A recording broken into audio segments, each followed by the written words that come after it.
aimed at saving taxpayer dollars and modernizing a part of our current. Therefore, we're all going to vote against this.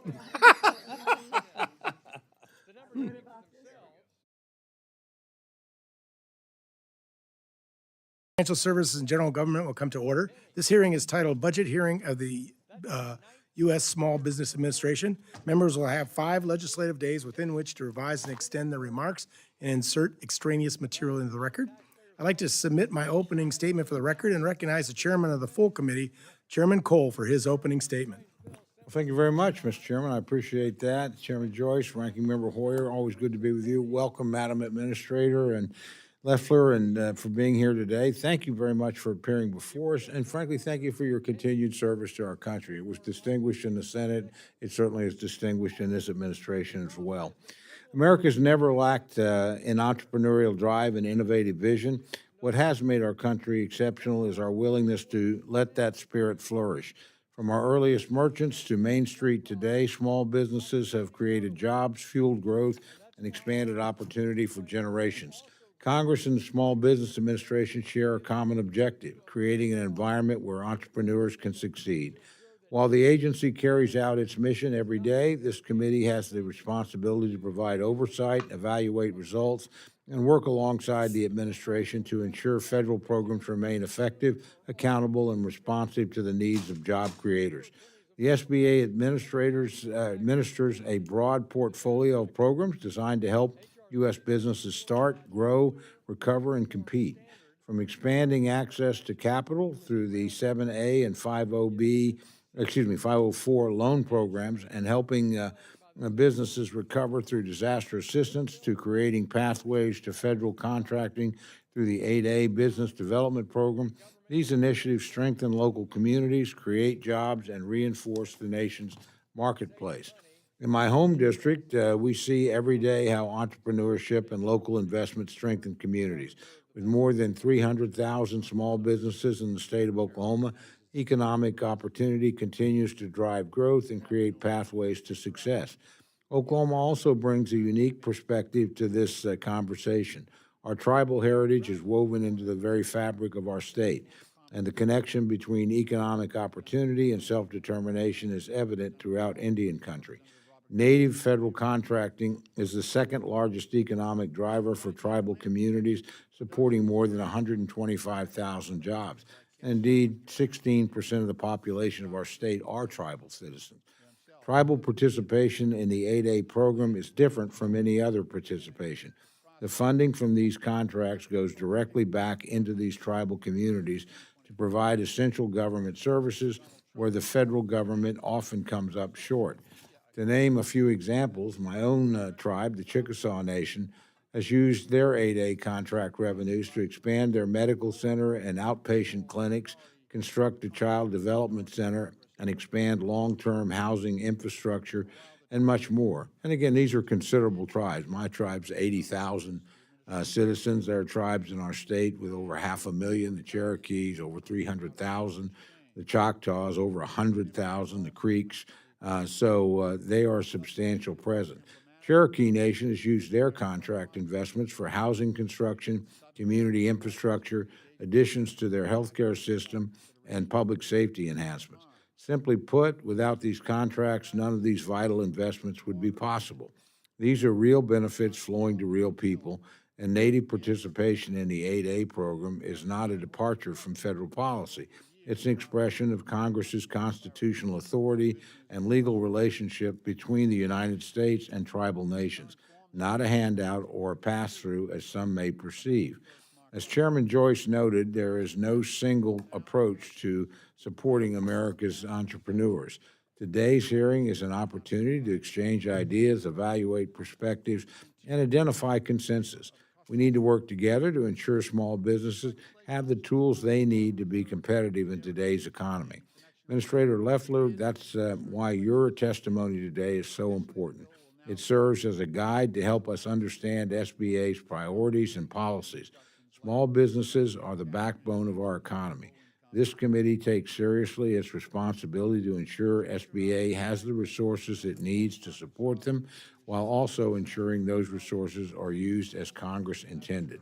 I look forward to today's discussion, Mr. Chairman, and with that, I yield back. I thank the chairman for his remarks, and I now recognize Ranking Member Hoyer for his opening statement. Madam Administrator, welcome. Glad to have you with us. As we all know, small businesses are the heart and soul of America's economy. More than 36 million people are employed, in excess of 62 million American workers work for small business. That's 46% of our workforce. These small businesses and their employees deserve better than they're getting. The administration's mantra continues to be, you're on your own. That's certainly been the SBA's approach over the past year and a half, a proposed 67% cut that would stifle assistance and resources that help small businesses grow. The elimination of programs that help women and minority business owners who face extra hurdles to starting and growing their businesses, which I'm sure you know a lot about. Withholding disaster loans from states because of politics, such as occurred in Western Maryland. New fees imposed on small businesses and limits on borrowing. Attempts to shrink the agency under DOGE and limit the good it can do for so many millions of our people. And eliminating 15 out of 16 entrepreneurial development programs. Let's be clear, the SBA's role isn't to give handouts. It's to reach a hand out, a helping hand to those who need some extra support while they do the hard work of creating jobs. President Trump has called himself, quote, the greatest jobs president God ever created. Excuse me, God. He can't make that, frankly, absurd claim, and if his SBA continues down the path it has been on. Administrator Loeffler, you'll have a clarity, I'm sure, for our subcommittee today, why, under your leadership, the SBA is making it harder for Americans to start businesses, grow businesses, and hire more American workers. I hope you're prepared to explain why you and the president continue to tell American workers and small businesses owners, you're on your own. Especially in this economy where inflation and higher costs driven by the president's war on choice in Iran, war of choice in Iran, and causing so many small businesses and working families to struggle. I heard just yesterday from a small business owner in La Plata, Maryland, in my district, that sales, rents, and repairs musical equipment for families and schools. Their business is struggling because of the high cost resulting from the president's illegal tariffs. Its owner reached out to me in advance of today's hearing. He wrote, and I quote, unlike large national chains, small businesses have very limited ability to absorb these rising costs. As prices increase, fewer families can afford to participate in school music programs, and school music departments face greater challenges stretching already tight budgets. I hope that your subcommittee, he meant talking to me, will consider the impact these tariffs have on local businesses like ours and schools and families we serve. Small businesses like the one I just spoke of deserve our help, and they deserve answers. Instead of telling them you're on your own, we ought to be doing everything we can to help them make it in America.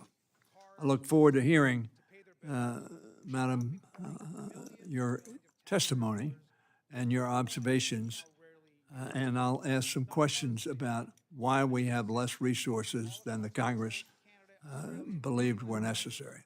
I thank you, Mr. Chairman. I keep giving back time. That's a problem. Oh, no, you're doing great. Thank you, Mr. Hoyer. I now recognize the ranking member of the full committee, Ranking Member DeLauro, for her opening remarks. Thank you very much, Mr. Chairman and Ranking Member Hoyer. Administrator Loeffler, welcome. Whether the Trump administration acknowledges it or not, there is a cost of living crisis confronting the American people. Food, housing, health care, gasoline. The price of just about everything is going up. The economic outlook remains uncertain. Jobs are fewer and far between. American families are clamoring for relief. But this administration does not have any plan to provide it. The only proposal they have put forward is to push for the largest Pentagon budget in history, while reducing investments in just about every program that supports the American people here at home. This is especially true of the Small Business Administration. Rather than provide small business owners, budding entrepreneurs, innovators, and job creators throughout our communities with the support they need to thrive, the Trump administration has proposed slashing the SBA budget by 2/3. They have proposed to eliminate 15 of the 16 entrepreneurial development programs, many of which have strong bipartisan support. Across the country, small businesses are struggling. We have seen a stark increase in small business bankruptcies, more than a 50% rise in filings during the first half of 2026 compared to the same period last year. When President Trump launched his ill-fated trade war, it was small businesses who bore the brunt of it. Many large importers were able to absorb the shock, passing price hikes on to consumers, stockpiling inputs in advance, or working their Washington connections to secure a carve-out for their product from the Trump administration.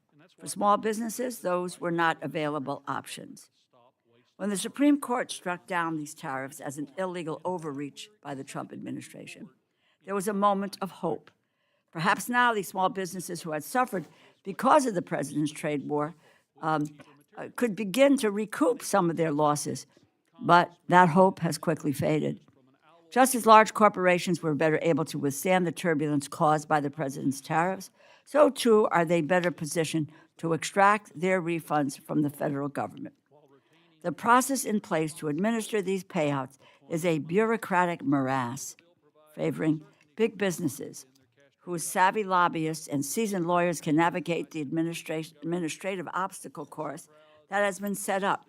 Meanwhile, comparatively little money has been paid back to small businesses, the local brick and mortar shops who do not have K Street contacts or white shoe law firms on retainer. Inflation, economic uncertainty, uneven tariff relief, all of these factors contribute to an environment in which it is increasingly difficult for small businesses to thrive. That is all the more reason to, at minimum, maintain our investments in initiatives that support our small businesses. But that is not what the administration is doing. They are proposing substantial cuts to numerous programs that help train entrepreneurs, make capital more accessible for small businesses, and open up investment opportunities these leaders would not otherwise have access to. It is disparities like these that make so many people feel like the rules of the game are rigged against them, that the only path to success runs through family connections, personal favors, or both. But that is not healthy competition. That is not a fair market, and that is not the American dream. Anyone with the drive and dedication to begin their own business ought to be able to, and we should encourage them and support them in their endeavor, not put up barriers or pull the rug out from under them. I'm eager to hear your testimony this afternoon, Administrator. I appreciate your joining with us. I thank you, and I yield back. Thank you, Madam Chair. Today, we welcome the testimony of the Kelly Loeffler, Administrator of the U.S. Small Business Administration.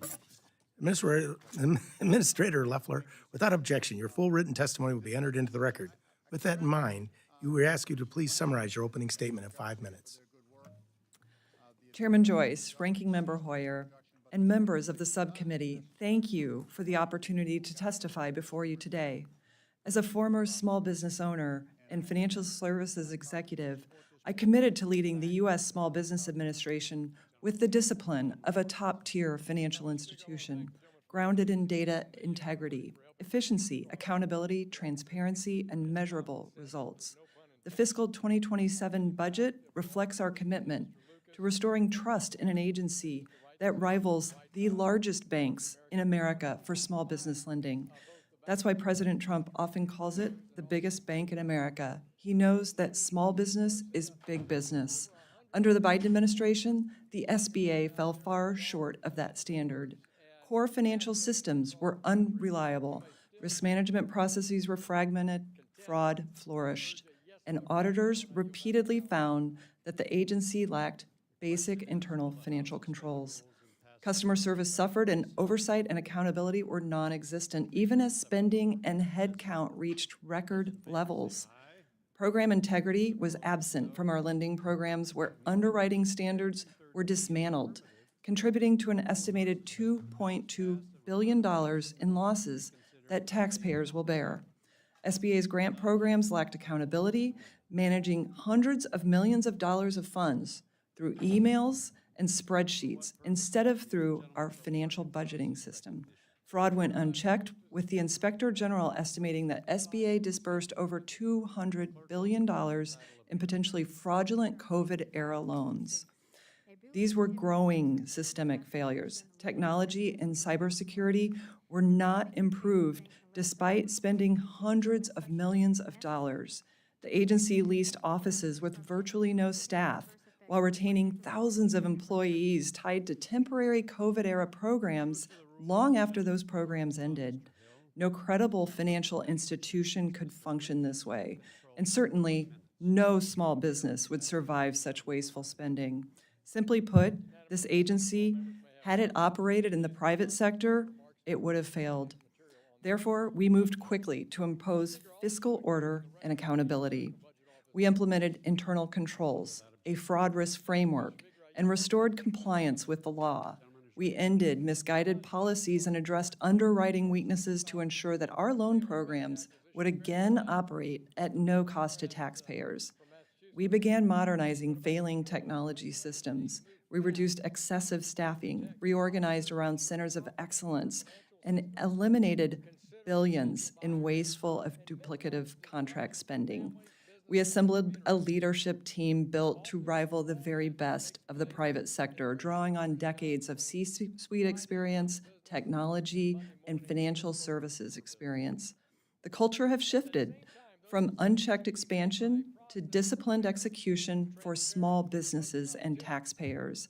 That means we've reinstated prudent underwriting standards to stop the Biden-era losses, strengthened the disaster loan program after the last administration allowed it to run out of funds, and we're clearing a backlog of roughly $340 million in undisbursed grants that by law should have already been awarded. We restored the mission of the agency to support small businesses and economic growth. We've demonstrated that discipline delivers results. In fiscal 2025, the SBA approved $45 billion in 7A and 504 lending, which was a record, and supported another $53 billion in total portfolio value through the Small Business Investment Company program. But unlike the prior administration, we are not chasing headline numbers. We're targeting capital where it strengthens the economy while maintaining a cost-neutral standard. That same discipline drives our fiscal 2027 budget and a well-managed agency that should cost less and deliver more. We have cut non-essential contracts, returned staffing to pre-pandemic levels, and generated significant cost savings while improving performance. It also means asking harder questions about programs where outcomes cannot be measured. No serious institution continues funding efforts without measurable accountability. These reforms are restoring SBA's capability and relevance. With record business formation, record exports, accelerated job creation, and renewed domestic manufacturing, we can now deploy capital effectively to help the nation's 36 million small businesses seize the growing opportunity under President Trump's America First economy. Our responsibility is to deliver what any stakeholder would expect from a credible financial institution: efficiency, transparency, and results. That is today's SBA: disciplined, accountable, and firmly focused on our mission on behalf of taxpayers. Thank you, and I look forward to your questions. Thank you, Administrator Loeffler, and I'll recognize myself for questions. Administrator, I appreciate SBA's continued support for capital access in rural and underserved communities. I'd like to understand your view on the health of the 7A loan portfolio's subsidy rate. Given the loan volume projected in SBA's FY27 budget, are there any signs of stress in the portfolio we should be watching, and how is SBA balancing growth and lending with prudent risk management? Chairman, thank you for the question, and I fully agree the importance of rural lending is not lost on me as someone that was raised on a 5-generation farm in a small business that my father started the year I was born. I understand the need for access to capital is difficult locally when you're depending on small community banks, and that was particularly a problem during the Biden administration, where we lost almost 500 lenders from participating in the SBA program because they lost confidence in the lending guardrails around the 7A program. Under a framework known as Do What You Do, the Biden administration lowered the underwriting standards to a level that began almost immediately causing early problems in the portfolio, from delinquencies all the way to defaults. In some cases, our smallest loan programs now are suffering from a quadrupled default ratio of 5.11%, up from 1.32. Now, what does it do when banks lose confidence in the SBA's underwriting standards? They pull back from lending. That means rural communities do not have the access to needed capital. We were able to right that ship as soon as we came in. Make no mistake, the most dangerous thing that the Biden administration did to the SBA was weaken our lending standards and endanger those loans to small businesses. We were able to correct that lending paradigm, shift it back to conservative underwriting, was still able to put out record lending, $45 billion in total, and a record $7 billion to rural America. So you have my commitment that we'll continue to focus on it, and we've just established the Office of Rural Affairs to focus more closely on delivering that much-needed capital. Ohio has a significant base of small manufacturers who rely on the SBA's 504 loan program for equipment and facility financing. Would you tell the committee how loan volume in that program compares to the demand we're seeing from the manufacturers trying to reshore or expand domestic production? Chairman, thank you for that question. This is a really important question in light of President Trump's agenda to reshore, reindustrialize this nation after 50 years of sending our manufacturing overseas and telling Americans that their jobs had gone to China or Mexico.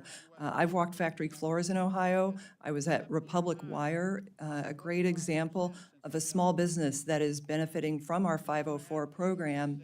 It's growing, and we've prioritized growth in that program because of the need for more manufacturing in America. Republic Wire is one of the leading copper wire manufacturers. They're an incredible source of creating a skilled workforce. They've benefited tremendously, not just from the 504 program, but from the working family tax cuts that I'm grateful to congressional Republicans for passing, because he emphasized to me that every dollar that he has saved in taxes, he plows back into his manufacturing facilities that he is growing thanks to the 504 program. We are going to make sure that that is not the best kept secret in the SBA's portfolio, and we continue to refine that program and evaluate ways to improve it. On June 6th, the SBA staff informed the committee of plans for an agency-wide reorganization. This is a significant undertaking, impacts the FY26 funding that was enacted earlier this year. Since 608, which was enacted as part of FY26 appropriation bills, requires agencies to consult with the committee on significant reprogramming and reorganization requests. SBA's reorganization is pretty significant. Why didn't the SBA work with the committee on this reorganization plan? Chairman, thank you for that question, and please allow me to clarify. We did notify Congress of our intent to reorganize, and it represented the culmination of a year and a half of work of evaluating the agency's staffing needs. When I came in on day one, the agency had doubled in size and workforce from the prior administration. And so the other alarming trend was 90% of the staff was working from home. In addition to, we had failing loan programs, failing grant programs, technology was falling over. There was a clear need to reorganize and put centers of excellence together. Now all of the technology employees are in one group, the technology budget group, so that all the budgetary items flows through to the CFO. All of the economists are with the CFO. We're able to strengthen our internal controls by putting centers of excellence together and making sure everything flows through a common budget. This reorganization, before and after, resulted in the same number of employees because we'd already managed the return of the agency to the pre-pandemic headcount levels that it needed. So this reorganization is going to generate efficiencies for our agency and better performance for small businesses in our program delivery and program integrity. Thank you. The chair now recognizes Ranking Member Hoyer for any questions he may have. Thank you very much. Madam Administrator, the Congress appropriated funding for SBA's entrepreneurial development program, some of which you've talked about, SBDCs, Women Business Centers, SCORE, Veterans Business Outreach Centers, and others. Is the SBA currently withholding, delaying, or otherwise failing to obligate any of that appropriated funding? Ranking Member Hoyer, no. In fact, we are facilitating the release of those funds that under the Biden administration, as far back as 2021, were never provided, which were required statutorily to be sent out. We're managing $340 million when we came in on day one that had never been dispersed, and we had to entirely fix the technology that supported it and the grants management program. We've rebuilt that. We rebuilt it ahead of schedule, and now we've already got already $106.5 million of that backlog from the last administration out, while getting most of what we've committed to getting out. And I commit to you that we will follow the law and get the funding out as deemed appropriate by this body. Have you received any directions from OMB at any time during the course of your administration at the SBA to not disperse funding that has been appropriated?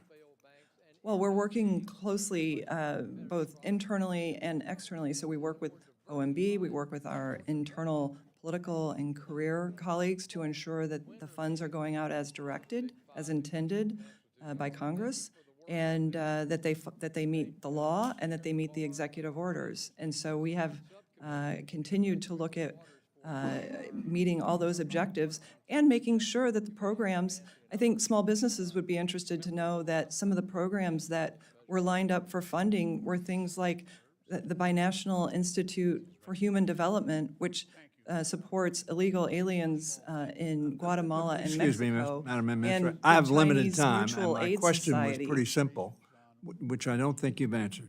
And that is, have you been directed at any point in time since you have been the administrator of the SBA by OMB and Mr. Vogt, not necessarily him personally, but OMB, to not expend money that had been appropriated by Congress? I have been directed to follow the law, and in doing so, I'm following the White House executive orders. I'm working internally, and we're making sure that everything that you have directed to get out gets out. But we are not going to blindly write blank checks like the last administration did to the Chinese Mutual Aid Society. I know. That got $4 Let me million claim my time, because my time is short. You didn't answer the question. I didn't ask you whether you have done things that are prudent to do. I asked you, have you been directed by either Mr. Vogt directly or OMB not to expend funds that were appropriated by the Congress of the United States? Now, you're avoiding, that's an either yes or no question.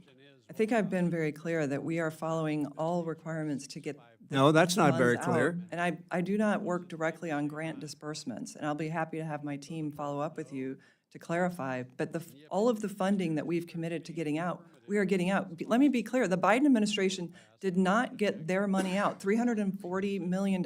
We are cleaning that up by applying not just the technology, but the framework to make sure that the understand. grant funding to the nonprofits that we I understand. fund are not blank checks to. Please, Madam Administrator, my time is very limited, and you are filibustering.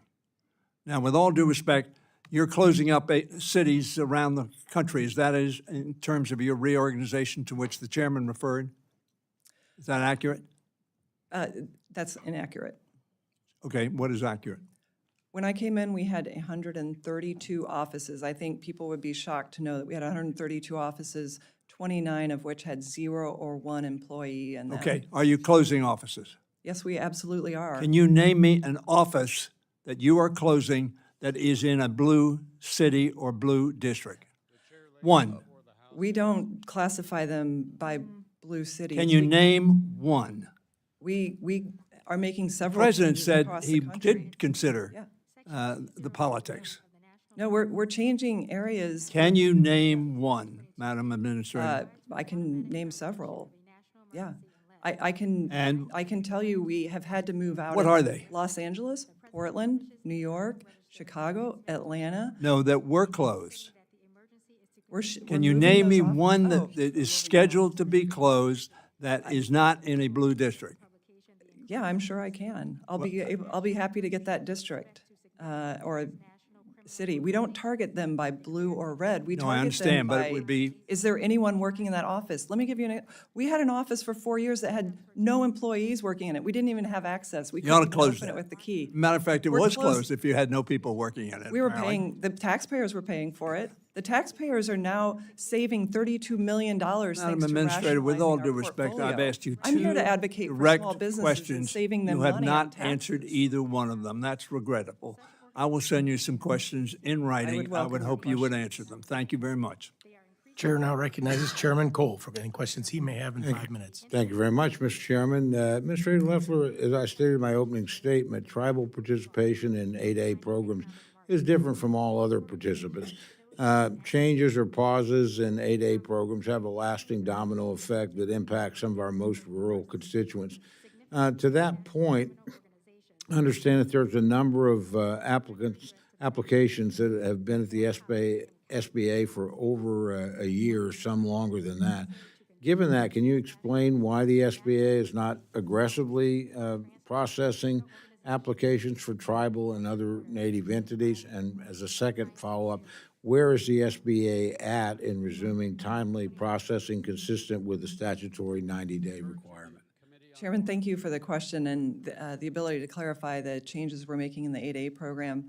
You're right, this is an important federal contracting program for our tribal communities. And when we came in on day one, that program, we realized, had been being used by the Biden administration to expand political influence. So they had added to what was about a 2,000 firm program, they added 2,100 firms to it, crowding out the ability of the tribal communities, the ANCs, the Native Hawaiian organizations to be able to get access to that program.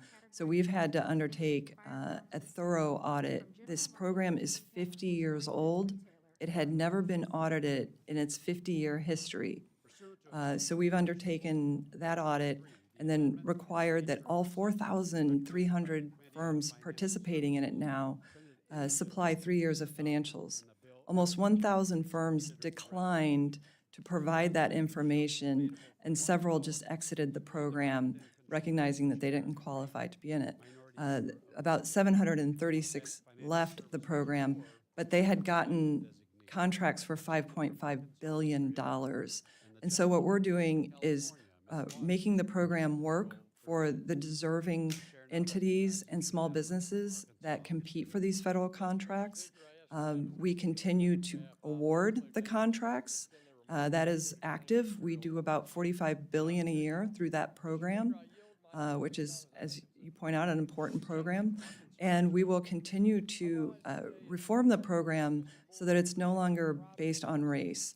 The last administration had done race-based admissions to the program and penalizing white business owners. Those days are behind us, and we've also restored the statutory 5%, which had previously been up to 15%. Where are we in getting back to, and look, number one, I laud the effort to try and clean up the program. There's certainly problems, and you're to be commended for looking at them, but there's an awful lot of legitimate businesses in here too that have been delayed, and the applications have been a long time. So where are we at in trying to get through that backlog? Chairman, we're very close. I failed to mention that we just ended the comment period yesterday for reform of this 50-year-old program that has never been touched. This reform, now that we're through the comment period, we'll be replying to the comments, and we will get the program.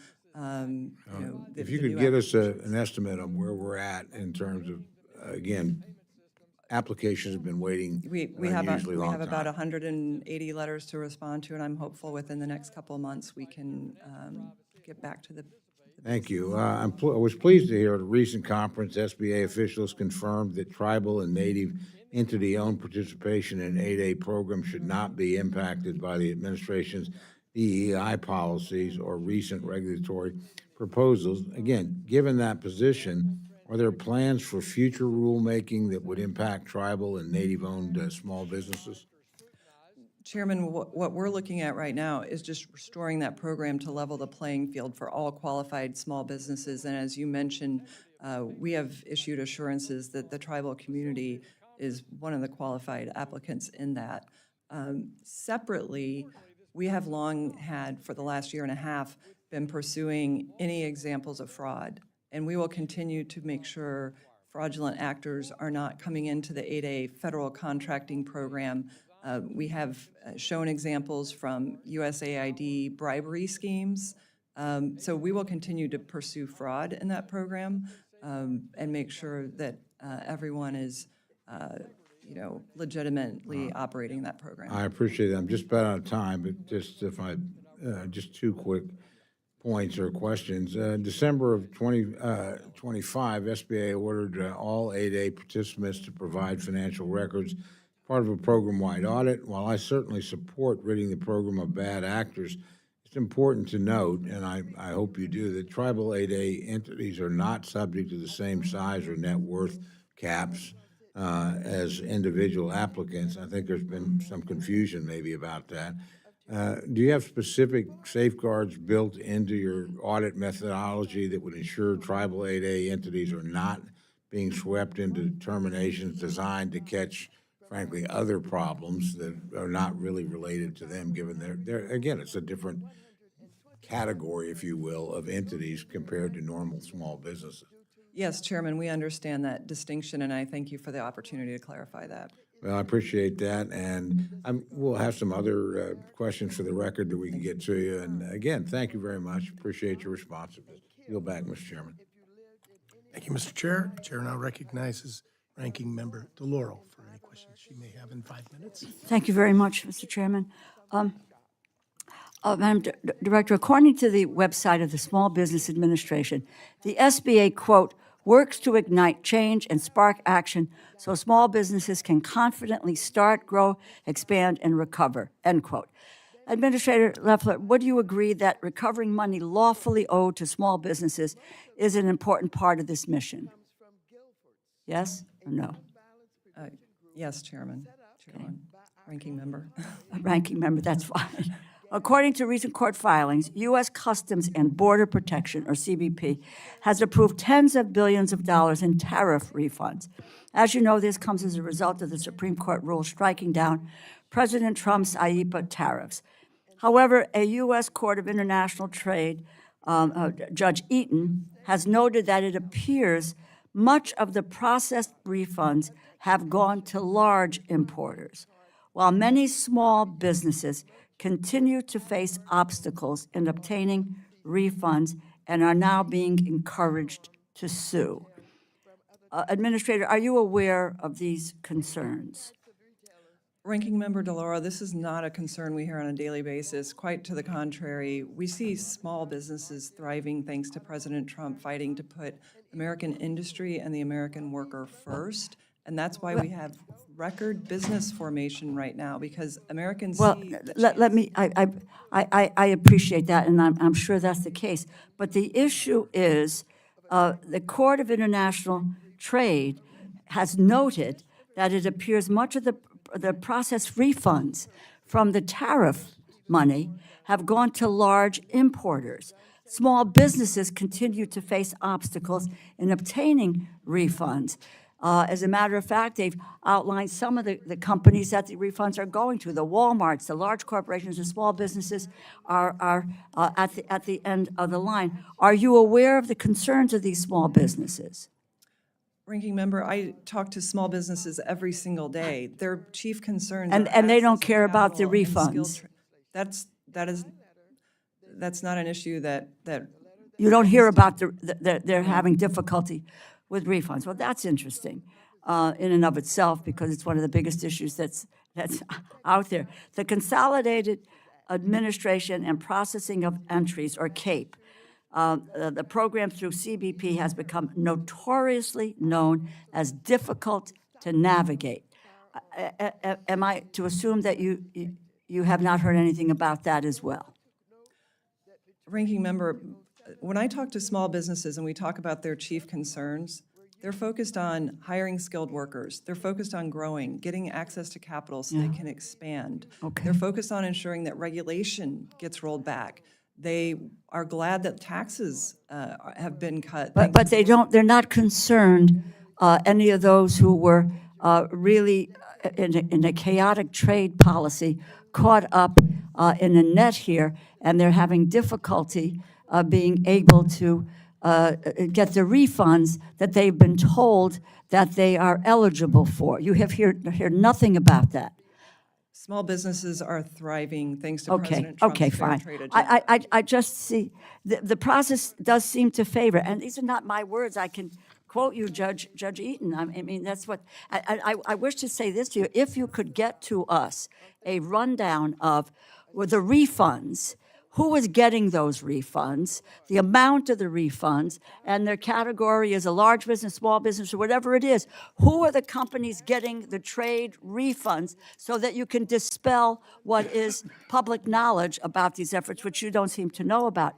So the process seems to favor large companies with in-house customs experts, outside trade counsel, while smaller businesses often lack the resources. I want to ask you, does the SBA share that concern? I'm afraid I'm going to get the same answer about the thriving small businesses. Have SBA conducted any assessment of whether small businesses are disproportionately struggling to access tariff refunds compared to larger firms? Are you doing an assessment of that? It's yes or no? No, ma'am. You're not doing an assessment of what's ma'am. happening What to I small see every business. day is Will you reshoring commit? whole industry. Will you commit to working with CBP to provide this committee with a report identifying how many small businesses have successfully received refunds and what are the barriers that remain? I will commit to continuing to advancing the interests of small business. No, this is CBP to provide this committee with a report. Can you get us a report? We're frequently asked to deliver reports. These reports are not wet. My staff will be happy to meet with your staff. This committee needs a report of what's happening. I can tell you what's happening on the ground with small businesses. Oh, I've walked God, no, factory you floors that can't. would not Small be businesses do open not have today if it access weren't to for the same President legal Trump's fair resources trade as Fortune agenda. 500 companies. Let me be clear, this isn't a question of whether or not someone supports or opposes tariffs. It's about ensuring that the small businesses that you represent and the manufacturers in Connecticut are treated fairly. Federal government owes them money. They shouldn't have to jump through hoops to get it back. It is that simple. Mr. Chairman, I requested a report. I hope the committee believes that we should get a report and understand what is happening with the tariff refunds for large businesses and small businesses. I yield back. I stand by your getting that report. The chair now recognizes Mr. Edwards. Thank you, Mr. Chair. Thank you for being with us. As you know, Western North Carolina was devastated by Hurricane Helene in 2024. As a result of that, businesses that took out SBA disaster loans to stay afloat found themselves locked out of CDBG-DR grant funding because of the Stafford Act's duplication of benefits rule. From the SBA's perspective, how many small businesses in our region might have been affected by that conflict? And does the SBA track how often that rule prevents businesses from accessing aid that they might otherwise be qualified for? Congressman, thank you for the question and for your advocacy of Western North Carolina. Obviously, it's been from day one for this administration a priority area. The SBA delivered over $235 million in relief. We are working closely across the administration through our Office of Disaster Recovery and Resilience, through Administrator Chris Stallings, who was former GMA head in the state of Georgia, has strong relationships across the country. We want to make sure, and we'd be happy to work with you on technical details, making sure that we can get those roadblocks out of the way. We have heard of that. I don't have an estimate of the number of business potentially impacted, or homeowners, for that matter, impacted at this point, we'd be happy to try to get that information to you and to work together to address that. I'd very much look forward to that, and I thank you for that opportunity. I introduced the Helene Small Business Recovery Act, which would clarify that SBA loans and federal grants, such as those offered through the CDBG-DR program, are not duplicative. Has the SBA to this point taken a position on the Helene Small Business Recovery Act? And would the agency support legislative clarification that loans and grants aren't automatically duplicative? Certainly, Congressman, we'd be happy to provide technical assistance in that regard to ensure that we're navigating the aspects of the loan programs that made it prohibitive previously. But you've not taken any position or maybe even looked at it? We have looked at it, and we would like to work with you on that. Thank you.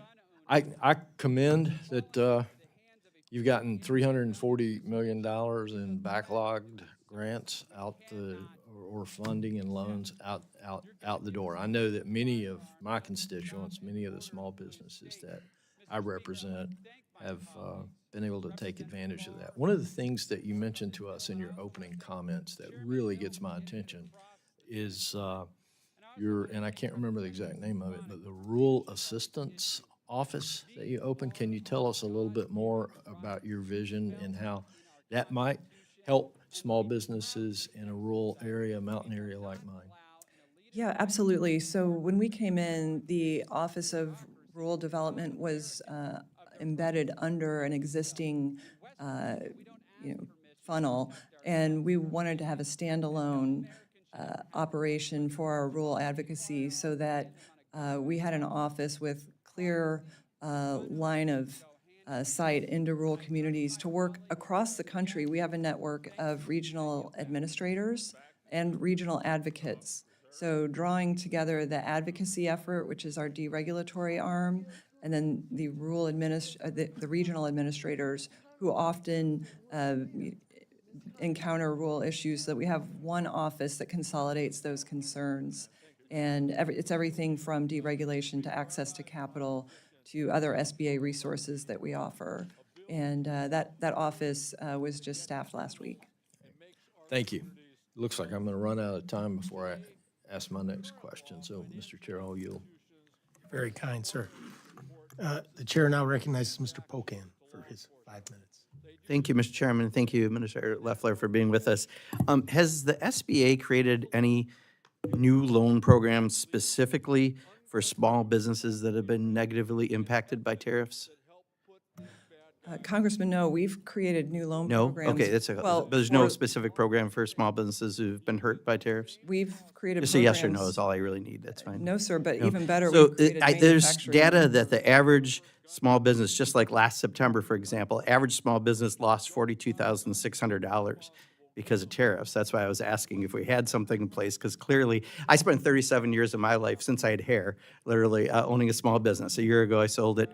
But a small business, with a handful of employees. I know you're used to big businesses because you're, much wealthier person, I understand. But for the average small business, those are the ones that were really impacted the most. I'm looking at something right now. First half of this year, small business bankruptcy filings surged up to 50% compared to the same time last year. Joint Economic Committee found data that said 292,000 jobs at small businesses were lost in 2025, larger than any other year since QuickBooks started reporting these numbers. That's 4.5 times larger than the number of jobs lost in 2020 during the pandemic. Donald Trump has been worse than the pandemic for people, jobs, and for small businesses. So as one of those small business owners, and I dealt every day, it was a business-to-business business, right? So I talked to those people all the time, literally, for 37 years. They've been negatively impacted by tariffs. So, I'm just wondering, what we're doing specifically for those small businesses hurt by the president's erratic use of tariffs. Congressman, thank you for that question. I cannot validate any of the numbers you're sharing here. They're completely counter to what we see in this country. In I'd be fact, glad to today, submit it for the was- record some names of small businesses that have gone bankrupt, so that you'll have that, and maybe you could reach out, or someone at SBA could reach out, because I think the problem is you're talking to really, really rich people, and really, really rich people are doing really, really well under Donald Trump, but most small businesses aren't those really, really, really rich people. They're people, bluntly, who run auto repair businesses, have sign shops, have ice cream shops, and those are the folks that are being impacted. Maybe this will help a little in how I look at it, and maybe for you to think about it. Who pays tariffs? Congressman, according to Harvard and the Richmond Fed, 80% of the tariffs are paid by the foreign countries where they originate. That's why the United Okay. States was on its heels for 50 years. when That this- would be like me saying, if you said, true, what it's color is my fact. hair? Yeah. I'd say I have long flowing red hair, right? Because it's complete BS, right? That's not true. Who pays tariffs are these small businesses who've been impacted, 42,600 on average last September, and then they pass the costs on to consumers. So before I sold my business, when Donald Trump started his tariffs last year, I started getting increases on aluminum sheets. I did engraving as one of the parts that I did. It's specialty printing. But I also got increases, by the way, on American-made walnut plaques, because they decided they could also make money while they're doing the increased costs on tariffs. They could pass on some other costs. So that's part of the fun of being a small business, not a really, really, really rich, big business. But when you're a small business, that's the kind of stuff you have to juggle. So I did see the impact in invoices. Every single day, I would see those coming in, and we paid those extra costs. Yard sign wires for politicians. We made political signs for folks. We saw the steel costs increase because of the tariff. So I'm just saying, for the average small business, there's been a big impact. And the fact that you're talking to businesses and not hearing this, I'll tell you, I just bluntly, not as even a member of Congress, as a guy who's a small business who ran a business-to-business venture, I heard it all the time, and I still hear it all the time. And I sit down and meet with my small businesses in my community. So what can I say to them when I say the SBA administrator says foreign countries are paying tariffs, you just are imagining it or you're lying? Because they're not imagining it and they're not lying. Well, Congressman, with all due respect, I'm going to set aside the reductive comments you made about small business success, because every small business is a job So you're saying, creator. you'll take my But time let me- back, you're let saying me- a real small venture Yeah, a doesn't collision matter if the repair- a bankruptcies are collision repair 50%? company. You only care about big business? Is that the new collision- policy of the SBA? a collision Unless Donald repair- Trump and his sons can invest in, it's not something you care about? Is that what A you're saying? collision repair company, you voted against the working family tax cut where that repairman, where that auto mechanic is not Oh, going to get please, if you want to taxed go on there, their I need time. 5 more minutes, They're because not gonna that's, get you expensive have on no their clue. Give me lift 5 for more their minutes, and cars. I'll ask you questions about that. Yeah, well, I yield back, this Mr. Chairman. administration is fighting for the American worker. Think about small businesses. I know that's in the title of your administration. It needs to be in your heart, okay? Because that's what I did for 37 years. I'm still thinking about your red hair. Flowing. Chair now recognizes Mr. Alford for his 5 minutes. Thank you, Chair. Mr. Pocan, that black walnut came from my district in Missouri. Yes, very good. Hey, Administrator Loeffler, thank you so much for being here. You recently visited small businesses in Kansas City. How many small businesses have you visited since your time as administrator?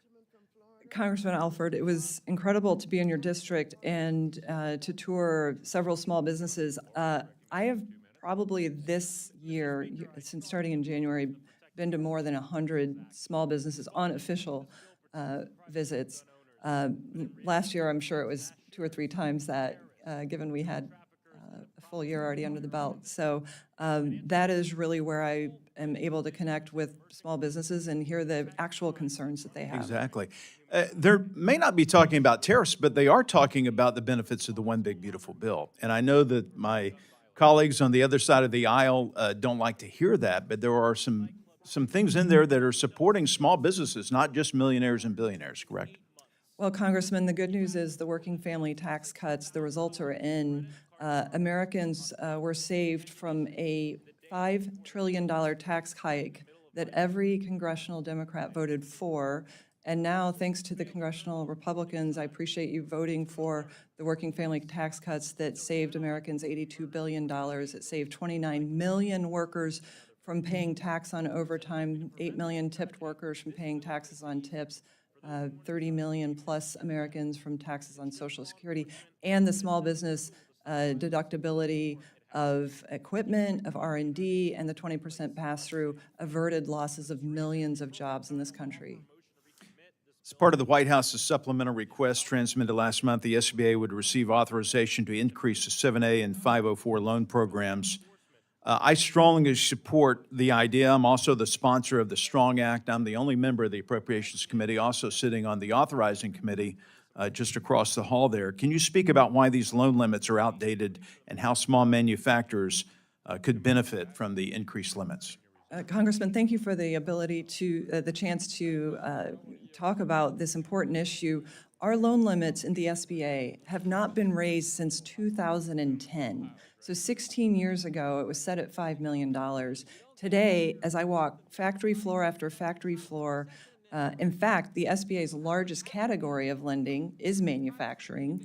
Last year, we did about 5,000 loans totaling $4.5 billion.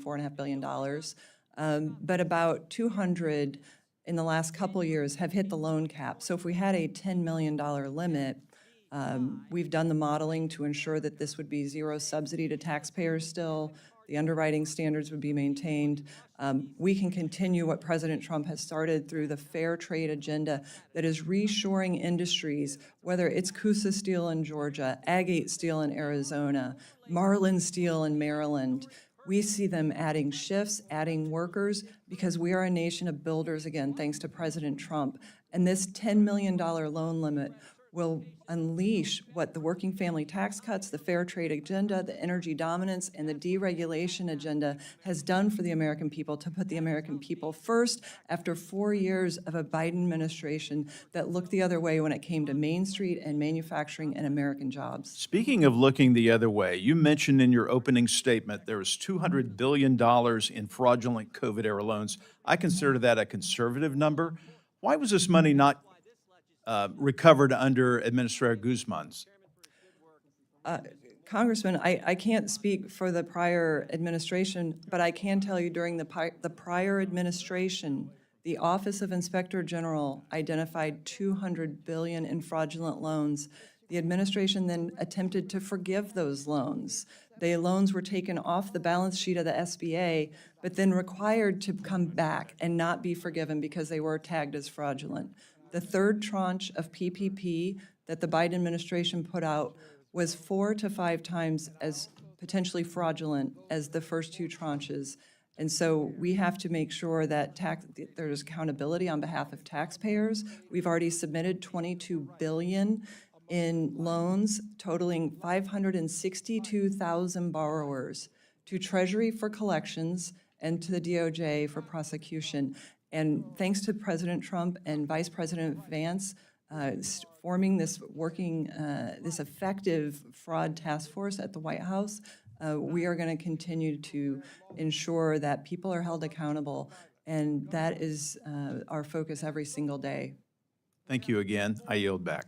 Thank you, Congress. Thank you, Mr. Alford. The chair now recognizes the gentlelady from Washington, Mrs. Glusenkamp-Perez. Thank you, Mr. Chairman, and thank you, Administrator, for being here today. It's my understanding that there's been some delay in actually getting the funds that have been appropriated by Congress to your agency from OMB. Due to these challenges, significant unobligated funds remain and need to be spent before the end of FY26. Specifically on the latest documents from May for the money directed to the entrepreneurial development programs expiring in 2026, SBA had obligated $31 million out of $248 appropriated by Congress, leaving $159 million. More than half unobligated. Given these unobligated funds, what are the agency's plan to ensure that all the unobligated funds expiring in 26 will be awarded and obligated by September 30th? Congresswoman, thank you for the opportunity to talk about the grants program. And when we came in, as I had mentioned earlier, $340 million. But moving forward, do you have I'm sorry, time is so limited. Yeah, we are getting that money out the door, and we understand the $330 million that we are going to move and obligate by the end of the fiscal year. And we continue to work through the the backlog, which was over 1,500 grants that had not been paid when we came in. So, given these balances, does the SBA intend to make awards using funds from both fiscal years, or will you do separate years for each? Well, we are making sure that we fit congressional intent, what was allocated in that year of obligation, but we are going back to 2021 to get funds from that far back out. So we are working closely with our CFO now that the grant solutions system has been integrated into our budget program to allocate it to the proper year. So will you be issuing NOFOs? We have begun to do that. And, Yes, ma'am. and given that there's a fairly short period, about a month, I'm gonna move on here really quickly because we're running out of time. I was very glad to see at the bottom of your last press release that you're announcing as has been mentioned, the reorganization of the agency that was formerly establishing the Office of Rural Affairs. As you know, Congress has consistently identified the need for more resources directed towards rural communities like mine, and this body has consistently asked for more information about the office's strategic plan.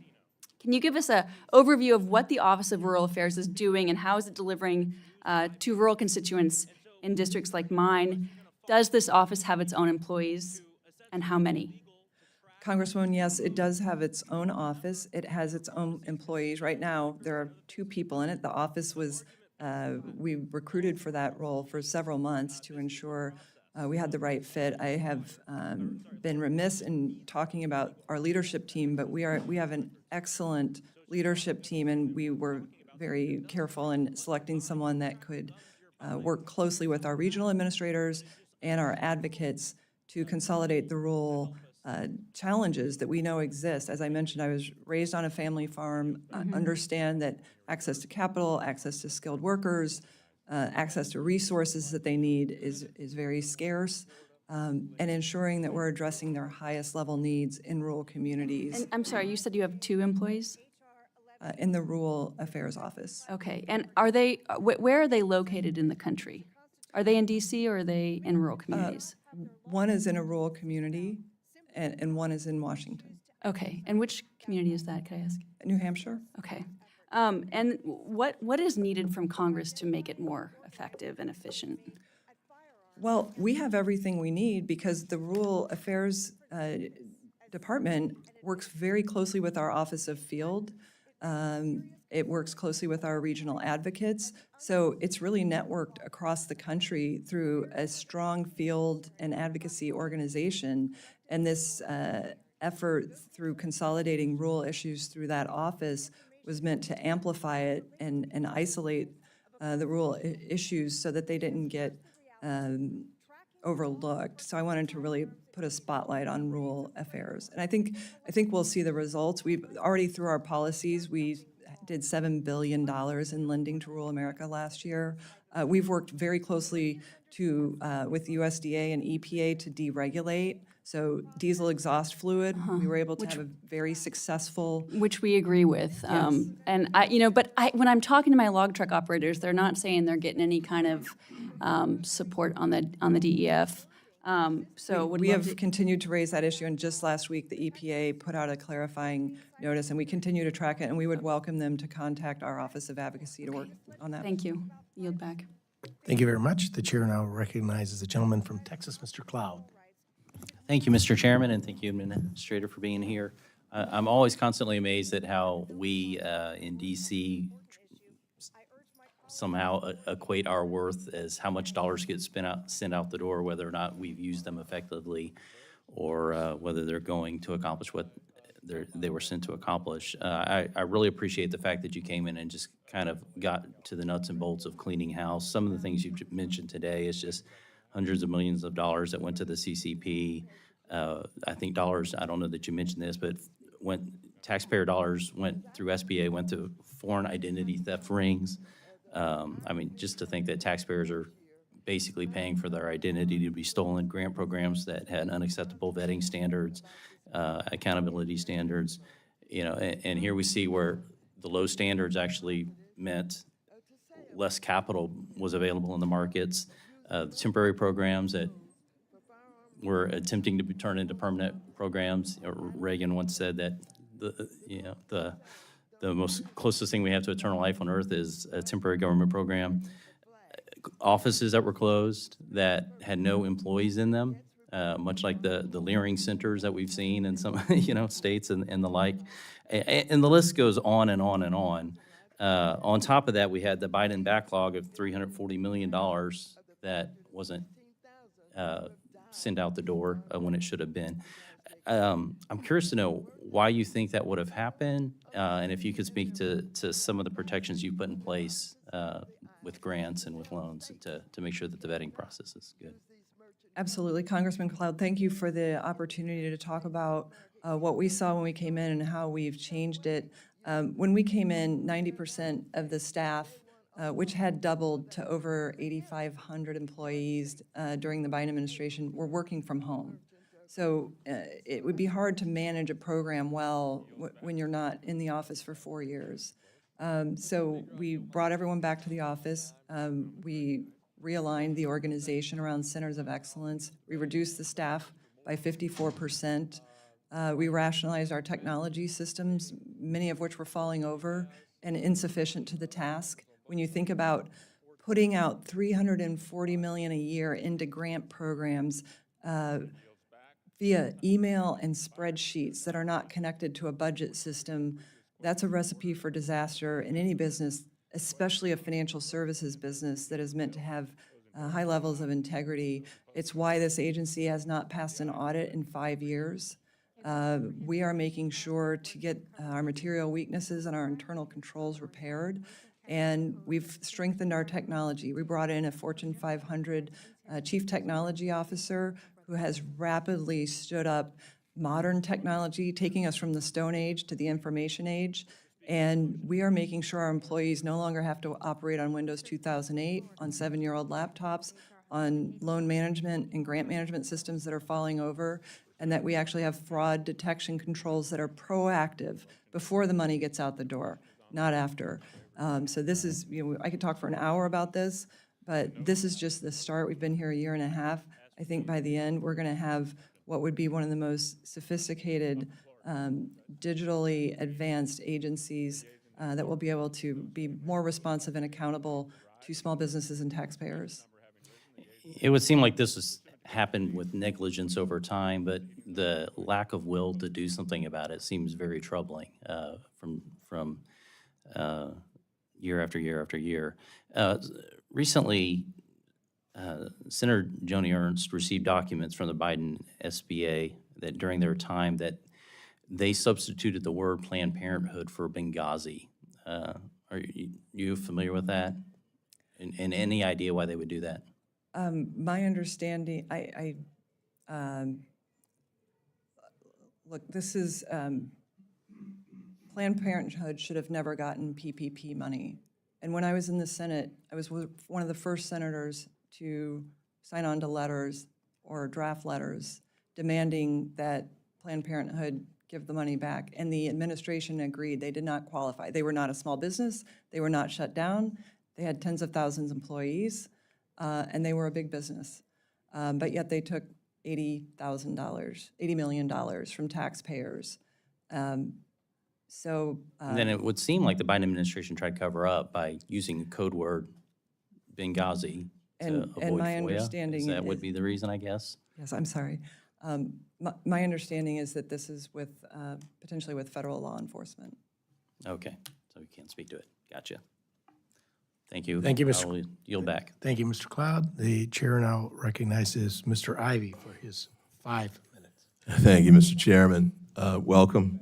I kind of wanted to pick up a little bit on where Chairman Cole left off and go beyond that a bit. I've got a report here that talks about what's happened during the Trump administration at SBA from the standpoint of the impact on businesses. Contract dollars for Native American, Alaskan Native, and Native Hawaiian-owned small businesses are down 19%.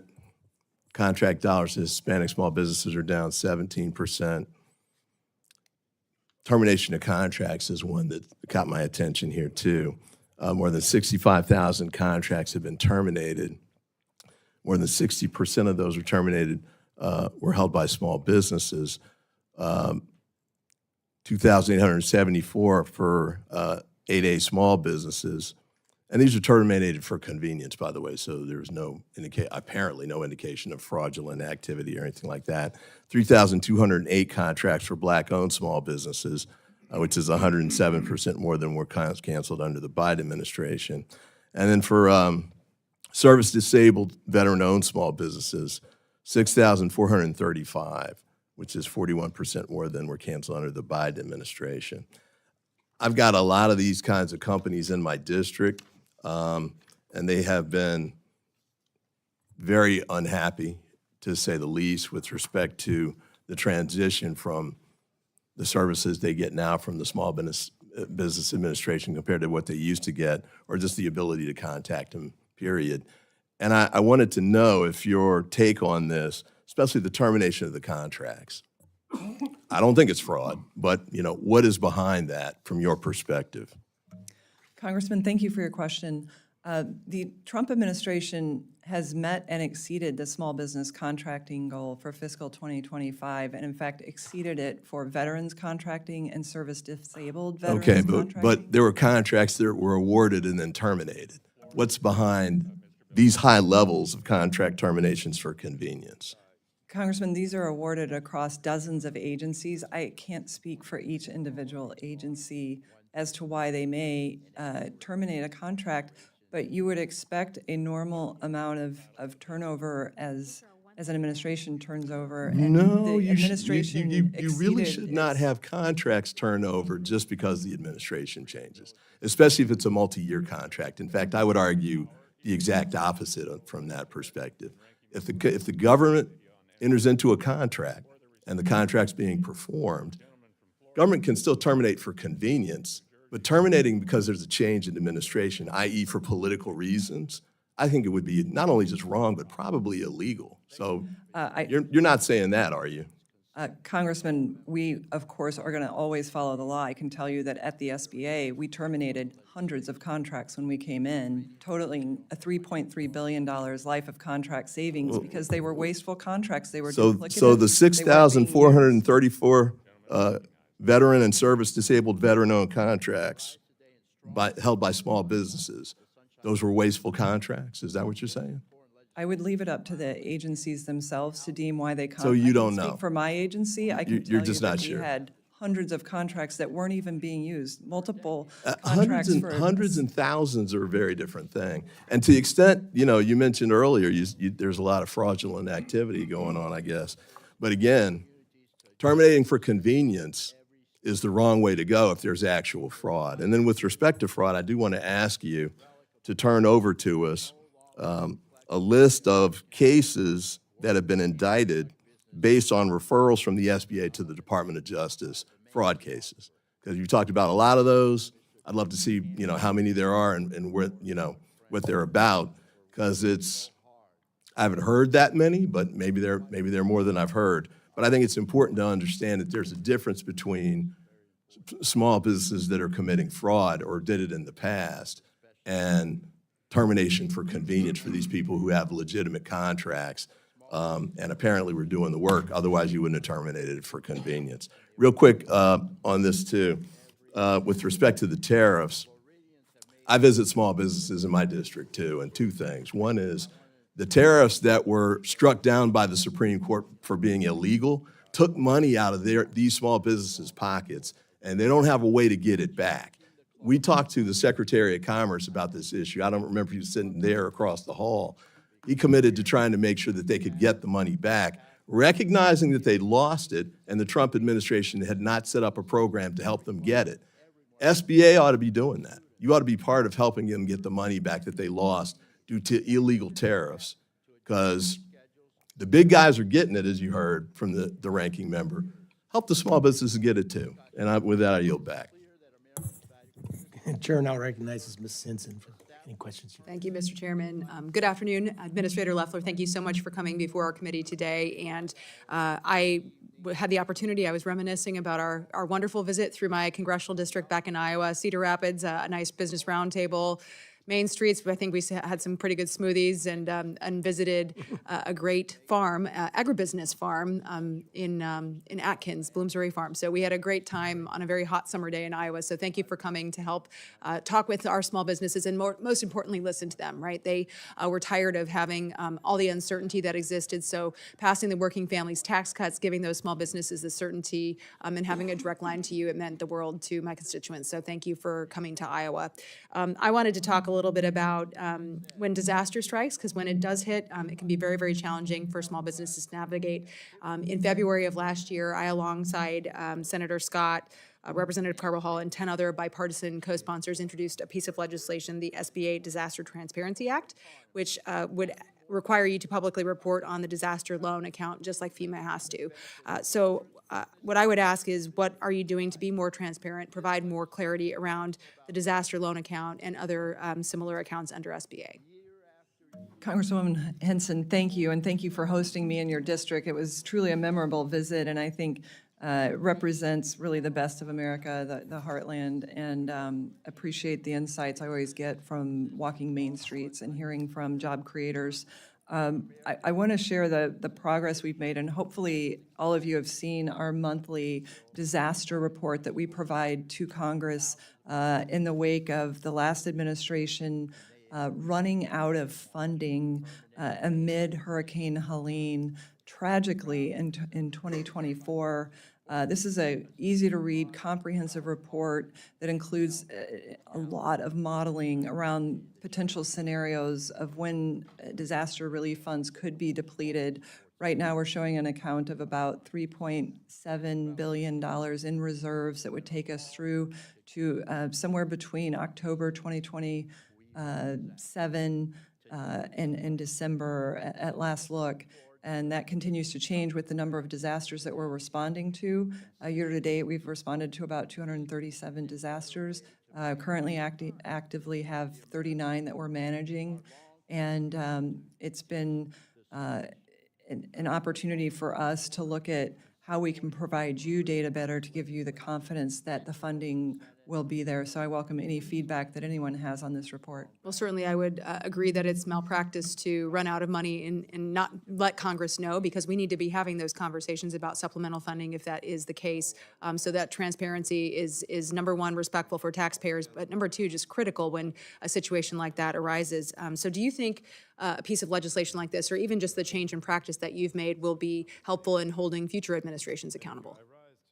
Congresswoman, I think it's a great question, because if future administrations do not provide you the transparency, we could have a repeat of what happened in 2024 when the SBA Administrator testified in front of Congress saying that there were plenty of reserves in the disaster fund, and then just mere days later, the Hurricane Helene hit the coast, went through 7 or 8 states, and the money was gone. So we should try to take every measure we can to ensure transparency there. Yeah. Well, it could be a hurricane on the East Coast or a major derecho coming through a state like mine. We need to be able to have the resources to help our people. One quick question I want to close with, and moving to USDA partnership, a memorandum of understanding that you've signed to help make sure we're combating lawfare against our farmers, our ranchers, and our small businesses. I'm grateful to see that you're prioritizing rural America as we visited many of those said businesses. Can you talk a little bit about your goals for this initiative in partnership with USDA, and what should our farmers and ranchers be on the lookout for? Congresswoman, thank you for this question. So it was wonderful to partner with Secretary of Agriculture Brooke Rollins and really formalize what had been in an informal arrangement where the USDA is advocating for our farmers and ranchers, the hardest working Americans, to stand up against whether it's big government or activist environmental groups that are influencing government policy. And so we've already been able to demonstrate wins, whether it's the diesel exhaust fluid or right to repair or other issues. We are going to strategically be using our Office of the Ombudsman to handle non-USDA concerns that might be impacting farmers and ranchers. And then the USDA will handle the USDA facing, whether it's the Department of Forestry or others. And this collaborative effort is organized through a White House ambassador for ranchers, John Rich, and really has now the visibility that it needs to make sure that they know there's an advocate for them and a place to go to file those concerns and complaints against the abuse of excessive regulatory constraints that really drive their businesses to the brink. I'll look forward to working with you more on that, specifically on the casework side, because obviously people will come to us if they've had a bad interaction, and we want to be able to direct them to the right place. So thank you, Administrator Loeffler. Appreciate you being here. Thank you, Mr. Chairman. Thank you very much, Ms. Henson. And Chair now recognizes the gentleman from Georgia, Mr. Bishop. Thank you very much, and welcome, Administrator Loeffler. I'm going to follow along the questioning you were just hearing from the gentlelady. Given the recent news that USDA has ended its relationship with 10 guaranteed lenders nationwide, as well as reporting last year about a draft executive order, it appears that the administration is preparing to transition all of USDA's rural development lending programs to SBA. It's concerning to me because, of course, we have a lot of rural development needs in Georgia, and because USDA has a wealth of experience with its seasoned personnel that are handling those programs. And I don't know if SBA is prepared to take up this work that's really critical to rural America. Can you provide further information on the administration's efforts to transition the USDA programs to SBA? Has SBA conducted an analysis to assess the potential fraud risk expansion, lender vetting requirements, and program integrity controls that are needed if SBA assumes responsibility for those rural credit programs? What is the agency doing to strengthen relationships with small rural communities to build an understanding of the unique challenges that these regions face? Congressman, thank you for the question. I appreciate the concept. I could not validate that that's actually happening. What I would say is that SBA has an active lending portfolio in rural America to the tune of $7 billion last year. So we continue to really coexist where USDA has a certain portfolio and competency. I wouldn't be able to comment on the shift in lenders. I think what we're focused on is strengthening our own lender portfolio. We work with over 5,000 lenders across the country, and we are ensuring that not only do our lenders have the right loan portfolio to offer to our small businesses across the country, but that the underwriting standards are... What about the 10 lenders that were terminated? I think USDA, SBA has now is planning to assume control of the Business and Industry Loan Guarantee Program, the Rural Micro Entrepreneur Assistance Program, and the Rural Business Investment Program. Congressman, I wouldn't be able to elaborate on any of what you've heard. So I would just say to you, the SBA maintains its own lending programs for small businesses. I'm particularly talking about those that come through the Rural Development Agency and those rural programs. Let me shift gears a little bit. It was mentioned earlier, but it's my understanding that you've been reshaping SBA through an aggressive auditing and dropping of hundreds of 8A minority-owned contractors and modifying the lending fees. The agency suspended more than 1,000 contractors in January and moved to terminate more than 620 firms in March after they refused to provide financial data. I've also heard that SBA has not certified a single 8A company in nearly a year. Can you explain what's going on here? And it sounds to me like a lot of minority business owners are not getting a fair shake from SBA. While SBA is statutorily required to provide assistance to socially disadvantaged people, what safeguards has SBA implemented to ensure due process, to prevent erroneous suspensions, and to protect legitimate disadvantaged contractors from undue harm? Congressman, thank you for that question and the chance to clarify this program. When we came in, the 8A program was technically supposed to have a 5% statutory percent of contracting. The Biden administration had moved it up to 15%, crowding out our veterans and service-disabled veterans contracting, so we moved it back to 5%. But as we got into the program, we found that the Biden administration had admitted 2,100 firms based on racially based admissions to the program, and which the federal courts had found that race-based contracting was unconstitutional. And we set about reforming that program to I ensure. reference socially disadvantaged. That's right. That's not racial. Socially disadvantaged would be verifiable disadvantage. The Biden administration had helped several small businesses craft their social disadvantage statement or required a minimal statement without verification. What we want to make sure is that it's a level playing field for every socially and economically disadvantaged business, that it does not discriminate against white business owners, and that small businesses have a chance to compete broadly for 8A, along with the entity-owned organizations that participate in the 8A program.